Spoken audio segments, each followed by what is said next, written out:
Si ate gumagawa ng tungkod namin. Kasi nahihirapan na yung isa naming kasama. Yung natatakot, ano. Like a post. Video to. Video all. Video ko.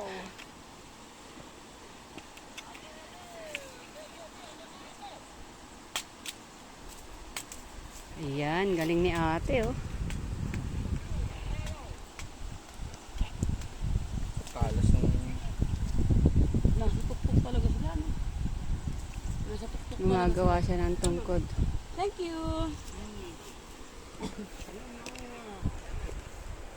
Gagawin na mayaman. So pag may tukod mayaman tayo, mahirap, no? Oo. Sa akin yung tungkod ko pang mahirap.